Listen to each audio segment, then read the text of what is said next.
I always wanted to be a teacher. Hey, where you going? Where you going? Just don't harm them. Hello, everybody. Hello. Good evening.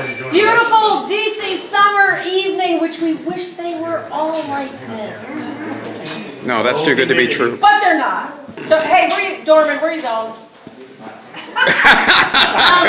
So wanted to, as we always do, take a moment to say thank you to everybody who is here, who is coming back because you've been to 410 before, or those of you who are new, welcome. And Kendall and I, this is, I think, our first show of the summer, which is kind of cool. That is. And Richard is an old friend of 410 and a neighbor who has been coming here, and very, how can I say this? Very discreetly and shyly said, you know, I'm an artist. I'd like to kind of get on the list. And we were like, oh yeah, absolutely, get on the Kendall list. And the Kendall list is one of those mysteries. But slowly, your name, time goes by, and then we said, oh my God, Richard, you're on. So let's go. Bring your art over and let's have a show. And I personally am just so, I don't know, it's dreamy, it's romantic, it's the colors, the feelings, the emotion. There's so much going on here, and I just feel like 410 GooDBuddY is just, thank you so much for honoring us with your incredible art and sharing it. And I always put the artists on the spot a little bit to tell us a little bit. And I've already heard your statement's awesome, and people have read it, but tell us some more. For my own part, growing up, there was always sort of this nihilistic art that, the world is so terrible, and, work that came out of post-World War II sort of set the standard, like Jackson Pollock and Kirchner and people like that, that it was just sort of so negative. And I always thought, well, why not just paint positive things? Things that are actually fun and peaceful. And I kind of believe in this world that exists outside of this world, where it's a beautiful world. And artists are supposed to be reminding us of those worlds that are, not so polluted and negative and frightening. So it's sort of like a peaceful place for it to go. But it is true that that list took quite a long time, a couple of years, as a matter of fact. But that was okay, because I got to see a lot of openings. Yeah. And, this neighborhood, I love this neighborhood, and I feel so blessed to be here. But this is actually my first show. This is probably the first time a lot of this stuff has been seen before. And I'm just totally grateful for Kendall and GooDBuddY to offer me this opportunity. But basically, I like the past, and I think the past is part of the present. Speaking with some younger person at an opening, he said, well, the old masters are like Cezanne and Matisse. Anything before that, we don't even consider to be art. And I said, are you serious? And he was. That's what he actually believed. Yeah. But I don't believe that. I think we've got millenniums, thousands of years of experience to draw on. But it's an ongoing quest, to figure out, it's enough to like to paint art, but to actually do it, it's sort of tough to figure out a reason to do it. But once you start something, you gotta finish it. That's right. But basically, that's my statement. That works. Well, thank you. Are you open to questions? Q&A time. Yeah, question. Q&A. Yes. How many years does this particular exhibition represent? Probably since 1985, maybe. Really? Okay. Yeah, it's been a long time. Yeah, so you've been at this one. Yeah, I started when I got out of high school. I wanted to study art, so I went to Montgomery College. Uh-huh. And then I got a scholarship to go to American University.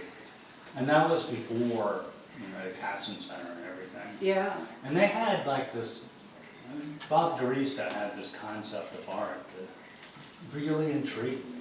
I mean, he would speak about the stuff that I didn't understand. And I just, once I got out of college, I just said, well, just keep the painting going, and that's all you need to do. And is there one going all the time? Do you always have something? Yeah, there's a couple of them going. They're going all the Yeah. time, yeah. Oh, But that's it's great. been a minute since I've worked on it. We'll get through this. Okay. Can I ask you about your influences? Clearly, there is some Greek and Roman architectural nodes and sculpture. So is there particular deities that you would like to give credit to right now? Well, certainly Bacchus is way up on the list. That's not. Good choice. Just stories of any sort that always intrigue me. You know, stories from the Bible or stories from mythology. I think the stories are us in a way. And when I take a book, I mentioned in the statement, if it didn't have illustrations in, I kind of, wasn't that interested. But if it had illustrations, then I understood the story. It's very cool. Yeah.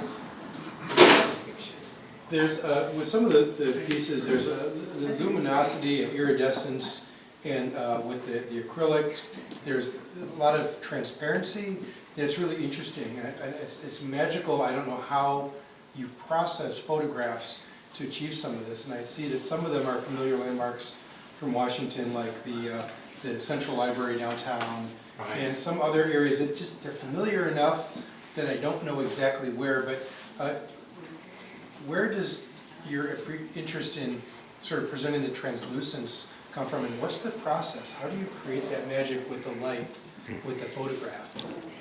Well, I worked in a sign shop for a number of years, and they would come up with these materials that are just astonishing. Like there's these iridescent films and metallic films. So the idea at one point was to take and put down a metallic film and then put a negative over top of it so that you could see the film through the negative. Okay. And that might be what happened there. And then come back and paint on it. Because there's a primer you can put on it, get the paint to stick to the plexiglass. But the range of materials that we have now is just staggering. I mean, this is old school now, cut out vinyl and stuff. That's right. We've got 3D That's right. printers. That's right. Who knows what'll happen. But the Greek and Roman references, I guess I just always liked Greek art. Yeah. Pretty much. Yeah. All right. Well, thank We you did it. so much. Okay.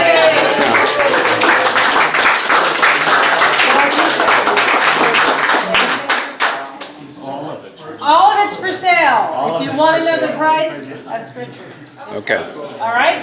Figure it out. Because everyone's asking me. I'm like, Oh, yeah, I didn't put any. that's okay. That's all right. That's cool. How about this one right behind you? What's that one? You know, there was a lady down the street who really wanted that. Yeah. And I told her $300, and Yep. she said, Oh, no, that's No, it's worth a lot more. There's a lot more time than you put into it than that. well, yeah. Time. Yeah, no, you have to take that into And consideration. it's your heart, too. The heart value. Don't Yeah, there's an intellectual property That's right. aspect. Although you clearly have been influenced by, some people might imply Beardsley, because there's a lot of that in there with the use of architecture and vegetation and female human figures, etc. All the things I like. Yay! There we go. Well, understood.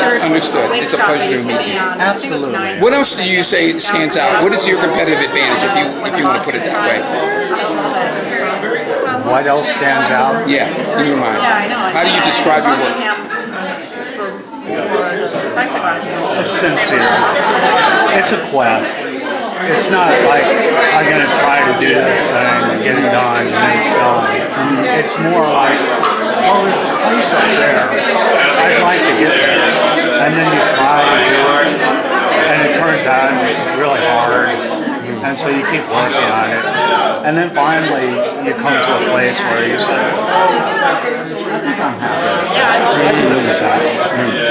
But it's, by that time you've lost interest in that place, and then there's a new place. You gotta try this. Like the idea of the 3D work. Yeah, I like the way that pops out. It's harder to reproduce if you want to do multiples than it would be a poster. Yeah. You can't read. But it also translates into set design. So, say for plays, musicals, etc. Well, it is, you know, an attempt to create an alternative reality in a way. Only on limited ways. This is a place where you can go. But have you thought in terms of 3D construction, if you were to enlarge in the scale to, like, say, for instance, for plays and musicals, or maybe facades of buildings, or tying it into architecture somehow, since you are in an architect's space? Yeah, architecture is very important. But at this point, most of it I'm translating into remodeling my house. I looked at the house the way I got it now, and it's sort of like I'm just living in the entire construction. And it's every bit as much art as something that's hanging on the wall. But, you know, not branching out into like theater. I mean, I mentioned stories before. And theater is like stories incarnate. So that, yeah, I like that. I did murals for polyester. And that was a lot of fun. I mean, For polyester? Yeah. The movie? No. The fabric? No. There's something. Is this 7th Street, or is this? That is 7th Street. It is 7th Street between G and H? Yeah. That's a good guess, because he can identify that building. Between G and H. Yeah, 7th Street between G and H. Yep. That's Which before. is this?